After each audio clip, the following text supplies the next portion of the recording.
Xoş gördük, əziz İmami Məktəbi tamaşaçıları. Həqiqətlərin kəşfi verilişinin növbəti, 3-cü bölümü ilə qarşınızdayıq. Bugün elə bir mövzuya toxunacağıq ki, İslam tarixinin ən kritik, ən qaranlıq anlarından birinə aydınlıq gətirəcək. Söhbət Allah Rəsulunun sallallahu aleyhi və alihi və səlləmin ölüm yatağında verdiyi qəti göstərişə qarşı çıxan, hətta cəsarət edib Peyğəmbərə qarşı sayıqlayır sözünü işlədən şəxsdən gedir. Studiyamızın qonağı bu sahənin görkəmli tədqiqatçı İbrahim Əs-Saduq Əl-İmamidir. Xoş gəlmisiniz İbrahim müəllim. Esselamu aleykum və rəhmətullahi və bərəkatuhu. Bismillahirrahmanirrahim. Elhamdülillahi Rabbil alemin və sallallahu ala Muhammedin alihi-tahirin və lənut-daim alə a'daihim əcma'in. Xoş gördük. Allahın salavat və salamı son Peyğəmbərə və onun pak əhl-i beytin olsun.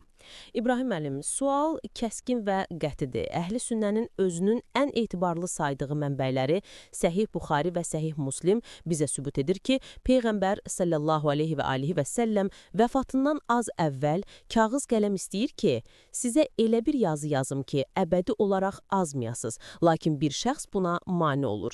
İndi o sözün sərtliyini isbat edək. Başlayaq mı? Bəli, bu sadəcə bir ixtilaf deyil. Bu nübüvvətə qarşı bir qiyamdır. Allah Rəsulu vəhyin dilini daşıyır. Unutmayaq, Rəbbimiz buyurur. O öz istəyinə görə danışmır. Həqiqətən bu, ancaq nazil olan bir vəhidir. Nəcm 3-4. Bəs bu qəti ilahi bəyanat qarşısında kim cəsarət edib Peyğəmbərin sözünü xəstəlik, qızdırma və ya sayıqlama ilə əlaqələndirə bilər? Bu, vəhiyyə qarşı çıxmaq deyilmi? İndi gəlin Səhih Muslimə baxaq. Mənbə 1. Səhih Muslimin qətiyyəti. Bu rəvayət, hadisənin şahidi olan İbn Əbbasın nə qədər sarsıldığını göstərir. Operatorumuzdan xahiş edək, mənbəni ekranda böyütsün. Mənbə, Muslim İbn Həccacın Səhih Muslim, səhifə 1259, hədis 21. Səid İbn Cübeyr nəql edir ki, İbn Əbbas deyir, ah, o cümə axşamı günü, nə cümə axşamı günü idi o və göz yaşı axmağa başladı. Hətta mən onun üzündə göz yaşlarını gördüm, sanki mirvari dənələri kimi idi.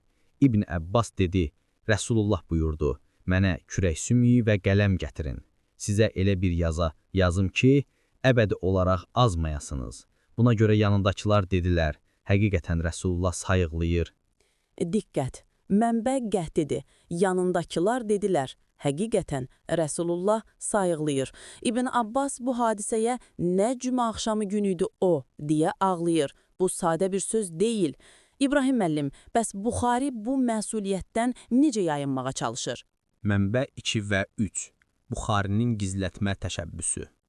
Buxari bir çox rəvayətdə bu ifadəni yumuşaltmağa çalışır, lakin həqiqət zirihid dəlib keçirir. Birinci Buxari rəvayətinə baxaq, operatorumuzdan xahiş edək, mənbəni ekranda böyütsün. Mənbə, Muhammed İbn İsmailin Səhih Buxari, səhifə 1087, hədis 4431.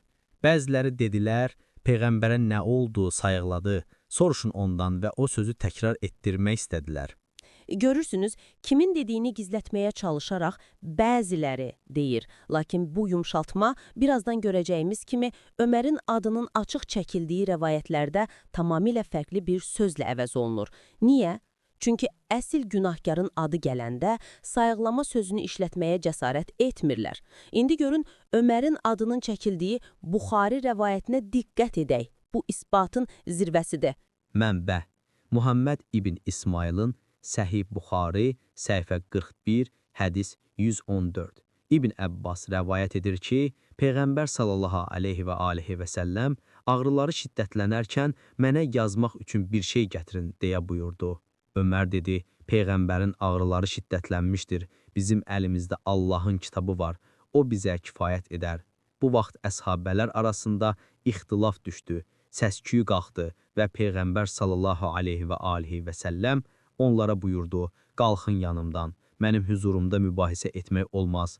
Vay, Görün Buxarı necə manipulyasiya edir. Ömərin adı gələndə sayıqlayır əvəzinə Peyğəmbərin ağrıları şiddətlənmişdir ifadəsini işlədir. Halbuki digər rəvayətlərdən aydın olur ki, bu məhz sayıqlayır sözünün təmizlənmiş formasıdır. İbrahim müəllim, bəs Vəhhabi alimləri özləri buna necə etiraf edirlər?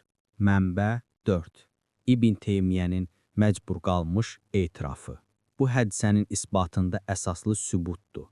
Əhli sünnənin özünün Şeyxül İslam adlandırdığı İbn Teymiyyə, Öməri sudan quru çıxartmaq cəhdi ilə belə onun o sözü dediyini etiraf edir. Operatorumuzdan xahiş edək, mənbəni ekranda böyütsün. Mənbə İbn Teymiyyə, Minhəcus Sünnə, cild 6, səhifə 24. Ömərə gəldikdə isə, o Peyğəmbərin sözləri barədə, yəni onun dediklərinin xəstəliyin güclənməsi səbəbindən sayıqlama, yoxsa özünün dərk edərək dediyi sözlər olduğunda çaşqınlığa düşmüşdü. Buna görə də o soruşdu, ona nə olub? Sayıqlayır, o, yəni Ömər, bu barədə şübhəyə düşdü. Bəli, İbn Teymiyyə, Ömər ona nə olub, sayıqlayır dediyini etiraf edir və onu bəraət qazandırmaq üçün bu şübhəni qızdırmanın təsirinə bağlayır. Lakin bu qəbul edilməzdir. Qətiyyən. Bu, Allahın vəhy adlandırdığı sözə qarşı çıxmaqdır. Peyğəmbər sizə nə verirsə, onu götürün. Nəyi qadağan edirsə, ondan əl çəkin. Həşr 7. Bəli, Peyğəmbər yazmaq istəyəndə bu əmr idi. Kimdir o şəxs ki, Rəsulun evində səsküy salıb Rəsulullahı mənim yanımdan çıxın deməyə məcbur edir? Bu, Əhzab surəsi 36-cı ayənin qəti pozulmasıdır. Allah və onun elçisi bir işə hökm verdiyi zaman heç bir mömin kişi və mömin qadın öz işlərində istədikləri qərarı verə bilməzlər. Allaha və onun elçisinə asi olan kəs, əlbəttə ki, açıq aydın azğınlığa düşmüşdür. Ömər ibn Xəttab nə təkcə Rəsullahın əmrinə qarşı çıxır, həm də onu sayıqlayır deməklə onu məsumiyyətdən kənar hesab edir. Bu, vəhyin mənbəyinə qarşı ən böyük hörmətsizlikdir. Bu, açıq aydın azğınlıqdır. Tədqiqatçı İbrahim Əs-Sadiq Əl-İmami təşəkkür edirik. Verilişimizdə bir daha sübut olundu ki, Peyğəmbərə qarşı işlədilən sayıqlayır sözü Buxari və Muslimin özündə, hətta İbn Teymiyyənin etirafında belə məhz Ömər ibn Xəttab tərəfindən deyilmişdi. Bu isbat təkzib olunmazdı. Əziz tamaşaçılar, gələn həftəyə qədər həqiqətlə qalın.